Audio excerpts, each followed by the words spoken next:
Anak-anakku sekalian, Assalamualaikum warahmatullahi wabarakatuh. Kembali lagi dengan Bu Umu di di pertemuan yang kedua ini untuk mata pelajaran PAI. Kali ini kita sudah masuk di mapel akidah akhlak ya. PAI-nya adalah akidah akhlak. Kali ini kita akan membahas tentang iman kepada qada dan qadar. Untuk yang pertemuan yang lalu itu tentang Quran surat Luqman ya.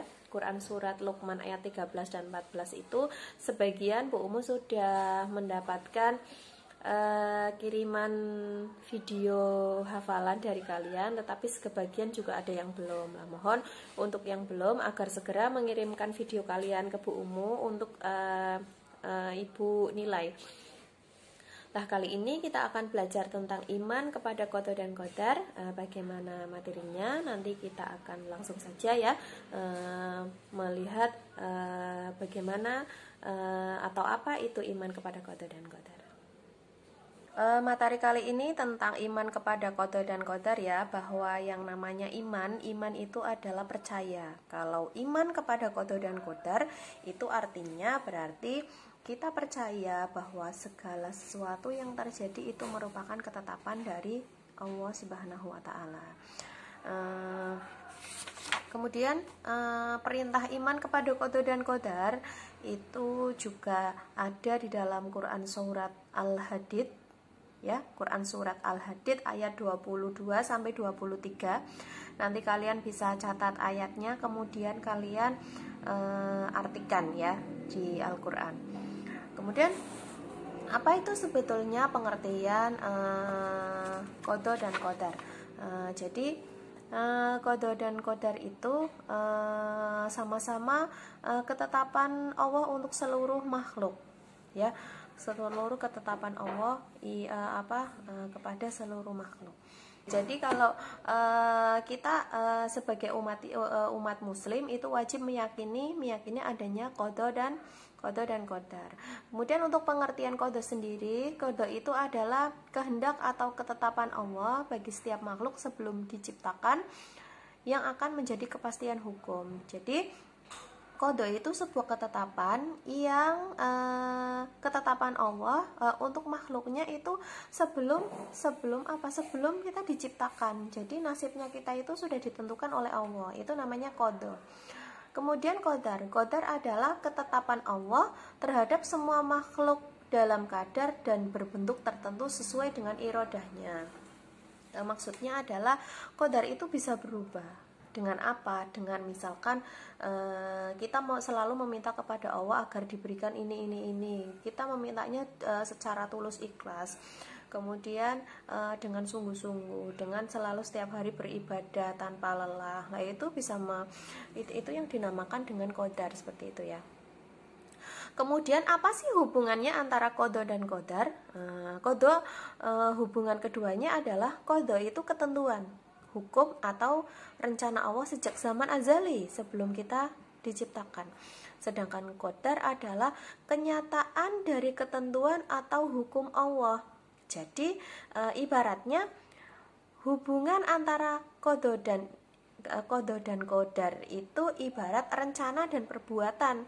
Ibaratnya qada itu adalah rencana, qadarnya adalah perbuatan.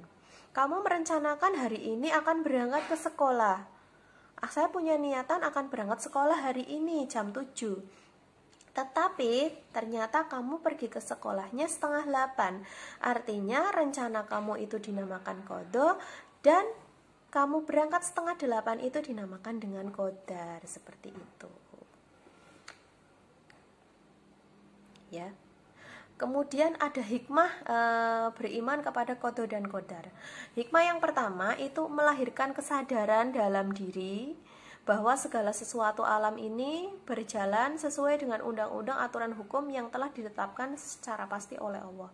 Jadi semua yang ada di muka bumi ini, semua yang terjadi di muka bumi ini itu merupakan merupakan aturan yang sudah dibuat oleh Allah, bukan oleh orang lain, bukan secara kebetulan. Semuanya sudah dibuat oleh Allah. Begitu. Kemudian yang kedua, mendorong manusia untuk berusaha beramal dengan sungguh-sungguh untuk mencapai kehidupan yang lebih baik di dunia dan akhirat. Ya, seperti yang kita tahu tadi bahwa yang namanya qadar itu bisa berubah dengan apa? Dengan kita berbuat baik, dengan kita beribadah setiap hari, dengan kita tidak pernah meninggalkan kebaikan.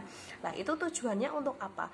Misalkan kita setiap hari hidupnya susah, terus kemudian kita dapat hidayah, kita harus hidupnya lebih baik dari ini. Akhirnya kalian berusaha untuk meningkatkan ibadah kalian, meningkatkan amal lagi, sehingga berubahlah hidup kalian menjadi kehidupan yang lebih berkah. Nah, itulah yang dinamakan mendorong manusia untuk berusaha beramal, seperti itu. Kemudian yang ketiga, jiwa menjadi lebih tenang dan stabil karena meyakini apapun yang terjadi adalah atas kehendak Allah. Iya, semuanya yang terjadi itu atas kehendak Allah. Kalau kita sudah sadar seperti itu, artinya kita tidak pernah merasa kecewa seperti itu, karena kita boleh berharap kepada siapa? Hanya kepada Allah, bukan kepada manusia. Kalau kita berharapnya kepada manusia itu banyak kecewanya, tetapi kalau kita berharap hanya kepada Allah, itu insya Allah kita akan mendapatkan kebahagiaan yang luar biasa. Contohnya hari ini kita rezekinya hanya 1.000. Kalau kita sadar bahwa semuanya itu sudah kehendak Allah, kita akan menerimanya dengan lapang dada. Oh ya, semuanya sudah kehendak Allah, dan jika Allah memberikan rizki 1.000 itu kepada saya, itu artinya saya masih bisa menggunakan harta yang 1.000 itu dengan baik, seperti itu. Kemudian yang keempat, menanamkan sikap tawakal dalam diri manusia karena menyadari bahwa manusia hanya bisa berusaha. Ya, nasib itu semuanya sudah ditentukan oleh Allah, kapan kita meninggalnya, kemudian kapan kita dapat jodoh, itu semuanya. Yang harus kita lakukan itu hanya berdoa. Kalau kita sudah berusaha, kita sudah berdoa, langkah yang terakhir kita lakukan itu adalah tawakal. Kita berpasrah diri kepada Allah. Terus yang terakhir itu mendorong manusia untuk semakin mendekatkan diri kepada Allah.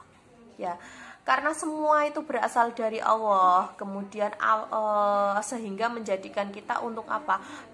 Kita pengennya itu selalu dekat dengan Allah, karena tujuan kita hanya Allah, tujuan kita hanya akhirat, tujuan kita tidak di dunia, seperti itu. Iya, itu tadi materi tentang iman kepada qada dan qadar. Demikian yang dapat Ibu sampaikan. Nanti tugasnya menyusul ya, seperti biasa ya. Bu mengakhiri, terima kasih. Assalamualaikum warahmatullahi wabarakatuh.